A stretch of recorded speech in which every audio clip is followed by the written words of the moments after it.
Imigração paralisa alguns processos de green card e aumenta a fiscalização nos aeroportos. Advogados de imigração sugerem que estudantes não saiam do país por riscos na volta. Brasil sobe no ranking e é o 9º país com mais estudantes estrangeiros nos Estados Unidos. Bebê perde a visão após contato com adulto com herpes labial e médicos alertam para cuidados. E tenista João Fonseca perde jogo no Miami Open após torcida brasileira atrapalhar a partida.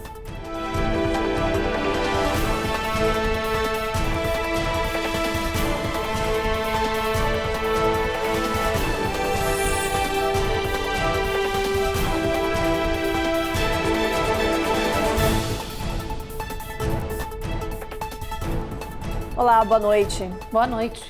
Alguns processos de green card foram paralisados discretamente pelo governo norte-americano como parte de um novo e agressivo esforço de verificação de dados. A nova medida acontece ao mesmo tempo em que aumenta o número de pessoas com residência permanente sendo paradas pela imigração nos aeroportos do país. Na mira das autoridades estão principalmente os green cards solicitados por imigrantes com status de refugiados e de asilados. A medida para reavaliar documentos vai deixar no limbo legal milhares de imigrantes que receberam refúgio nos Estados Unidos depois de provarem que eram vítimas de algum tipo de perseguição no seu país de origem. A ação foi realizada de forma discreta, sem alarde do governo, e só veio à tona porque fontes da imigração vazaram a informação.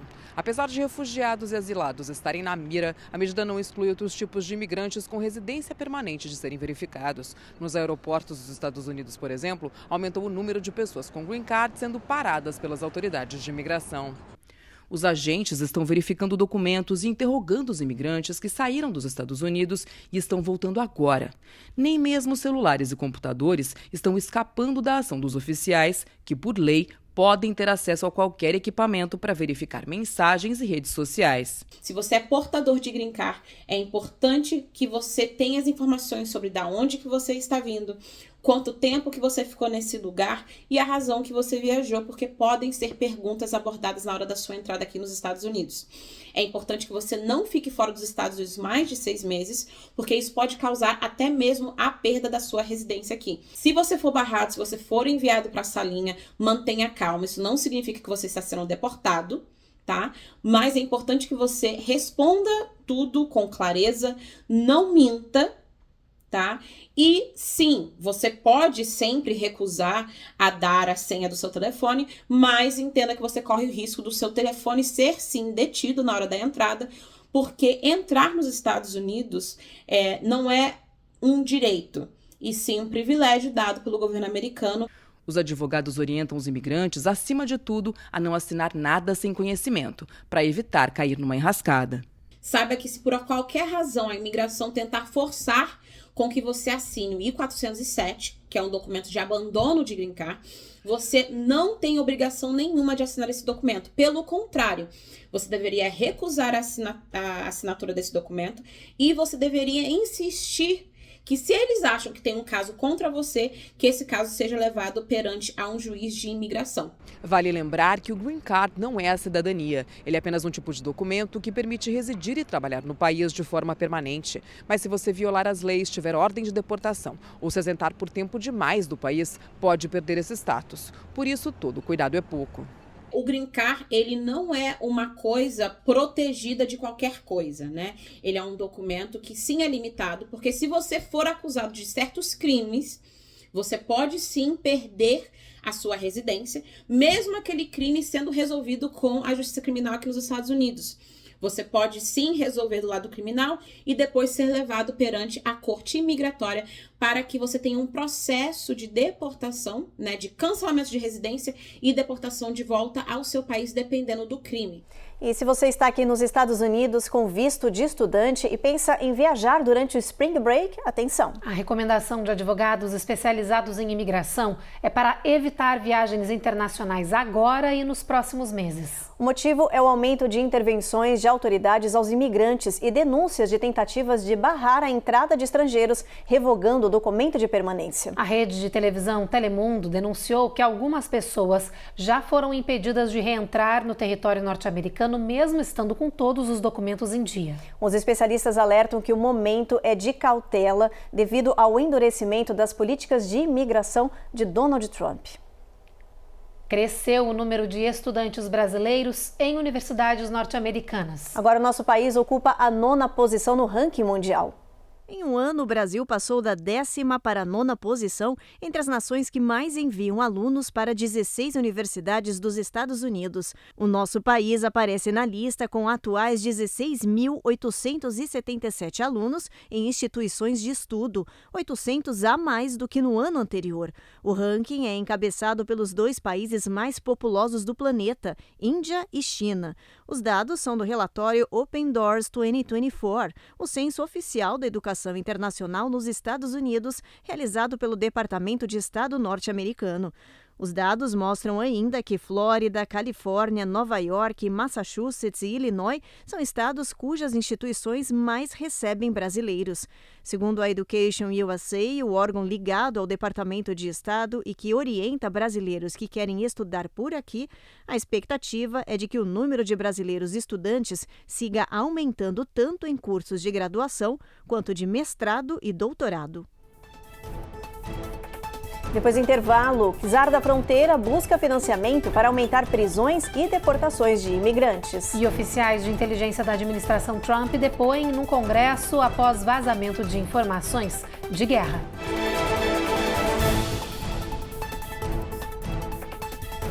Américas no Ar. Oferecimento Uninter, a melhor faculdade para brasileiros nos Estados Unidos. Acesse uninteraméricas.com e inscreva-se já.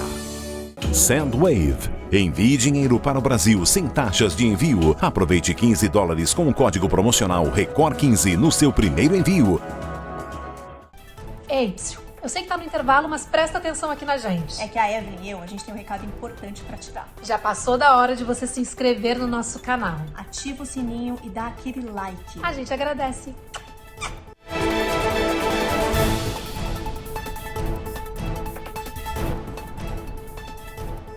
O czar da fronteira, Tom Homan, conversou hoje com jornalistas e disse que a Casa Branca está trabalhando para conseguir mais verba para o departamento. O governo quer aumentar espaços nas prisões de imigrantes e impulsionar o número de voos de deportados. Além de mais camas para detidos e aviões para as deportações, Tom Homan disse que o governo quer aumentar o número de oficiais em terra para proteger as fronteiras dos Estados Unidos. Na coletiva, Tom Homan disse que do começo da gestão Trump até agora, cerca de 44 mil imigrantes sem status já foram presos. O czar da fronteira ainda fez acusações à administração Biden, dizendo que o governo democrata falsificou números de imigração.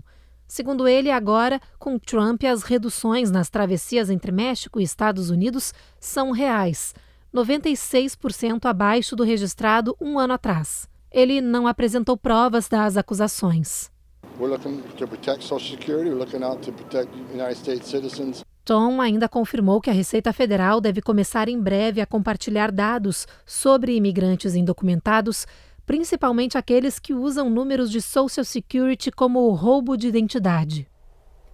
Venceu hoje o prazo dado pelo Tribunal Federal para a Casa Branca justificar o uso da lei de inimigos estrangeiros para deportar imigrantes. O Departamento de Justiça alegou que não poderia responder a essas exigências judiciais por serem segredos de Estado. A corte está avaliando se o governo Trump pode ou não aplicar esse privilégio nos casos polêmicos. A confusão começou na semana passada, quando a administração Trump invocou a lei secular de guerra para justificar o envio de imigrantes venezuelanos para a prisão de segurança máxima em El Salvador. A corte declarou que essa lei não poderia ser usada nesse caso e que os imigrantes tinham o direito a um julgamento.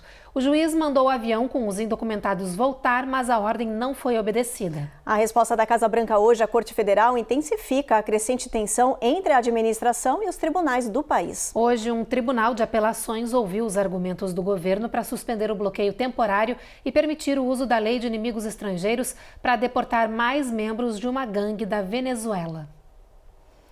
O governo norte-americano minimizou a polêmica do vazamento de planos de guerra contra os rebeldes do Iêmen e disse que o caso tinha sido apenas uma falha e nada mais sério. É que um repórter foi adicionado por engano em um grupo de conversas de celular, onde estavam membros do alto escalão do governo com informações consideradas ultrasecretas e confidenciais.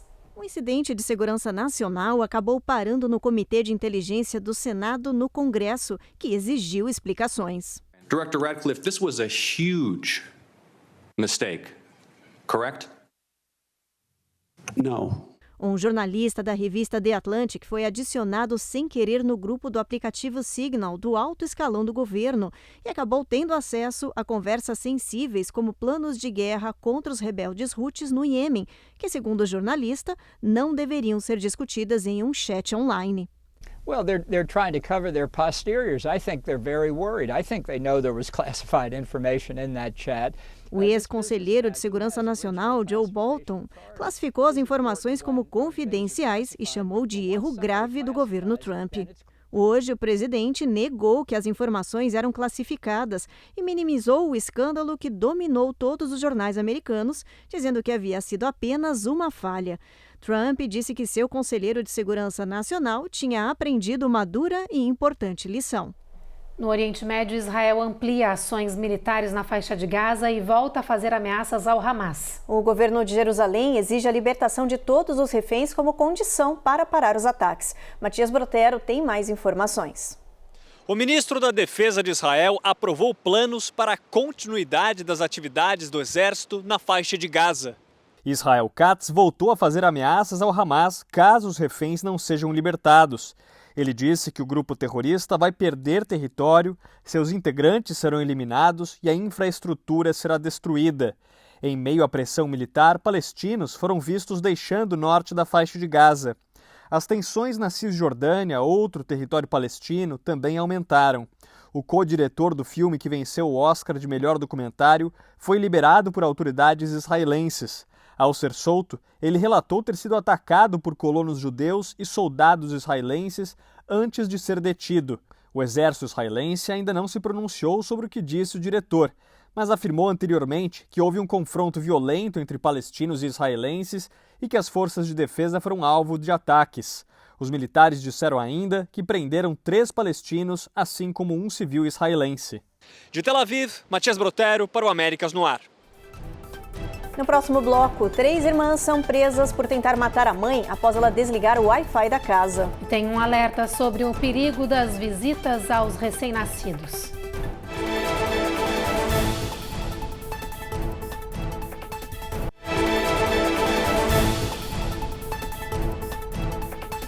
O pedido de falência da empresa de testes genéticos 23andMe preocupa milhões de pessoas aqui nos Estados Unidos. É que os arquivos com dados de DNA dos clientes estão sendo vendidos sem questionar os direitos à privacidade.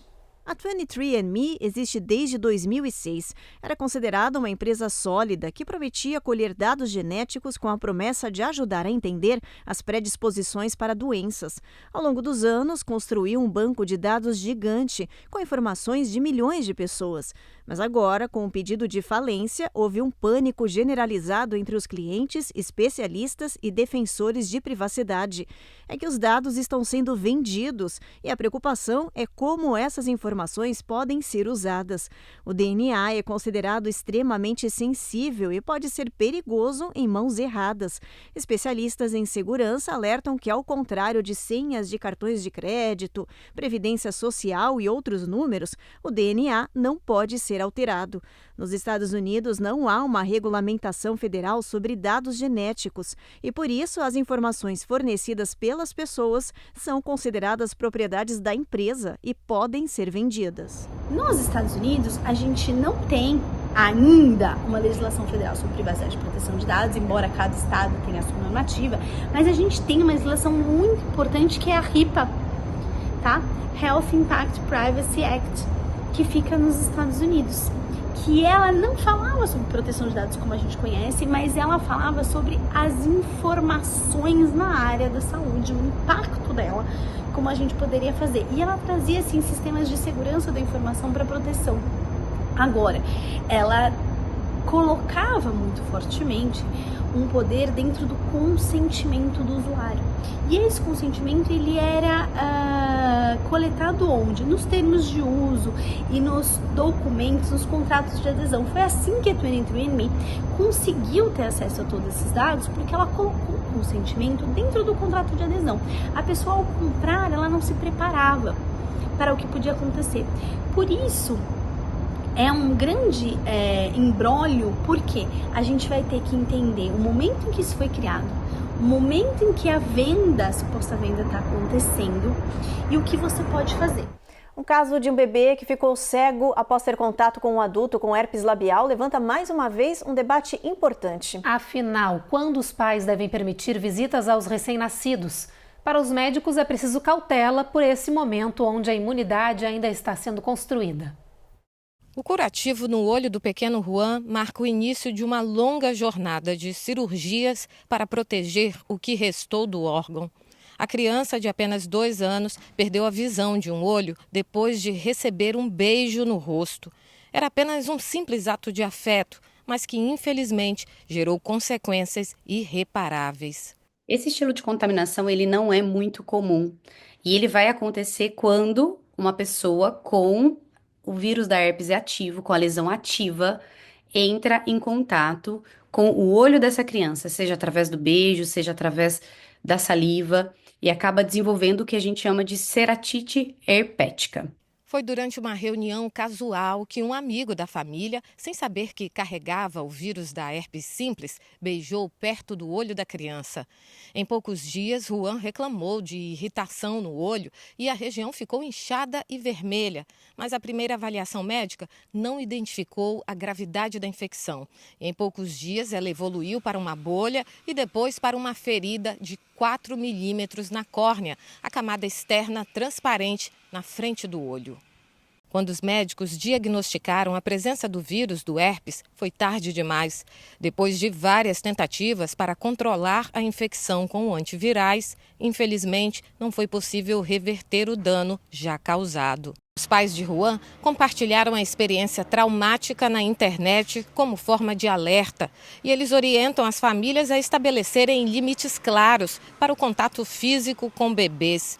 Já os especialistas vão além. O que a gente pede é que, se esses cuidadores eles têm uma lesão ativa desse vírus da herpes, que não beijem a boca dessa criança, os olhos dessa criança e o rosto dessa criança. E isso não significa não dar amor, não dar afeto, não dar carinho para essa criança. Isso significa ter responsabilidade. Pode ser usando uma máscara, pode ser evitando o beijo nesses momentos em que essa ferida está mais ativa. Mas lembrando aqui que o afeto ele é sempre essencial em qualquer fase da infância. Em Houston, no Texas, 3 irmãs foram presas após uma tentativa de matar a própria mãe. E o motivo da atitude das adolescentes é chocante. Tudo porque a mãe desligou o Wi-Fi da casa. O crime aconteceu na casa da família. Os investigadores dizem que as irmãs pegaram facas de cozinha e perseguiram a mãe pela casa até a rua, quando uma das meninas conseguiu atingir a mulher com um tijolo. A avó das adolescentes tentou intervir e também foi agredida. Por sorte, ninguém se machucou gravemente. A tentativa de agressão e potencialmente assassinato aconteceu após a mãe das jovens desligar o Wi-Fi da casa como uma medida para que as 3 irmãs fossem dormir.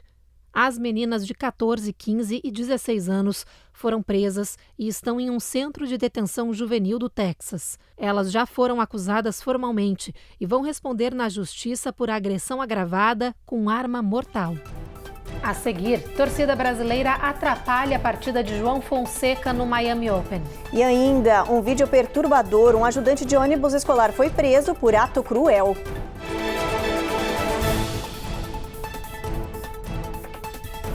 Américas no ar. Oferecimento Uninter, a melhor faculdade para brasileiros nos Estados Unidos. Acesse uninteraméricas.com e inscreva-se já. Sandwave, Envie dinheiro para o Brasil sem taxas de envio. Aproveite $15 com o código promocional RECOR15 no seu primeiro envio.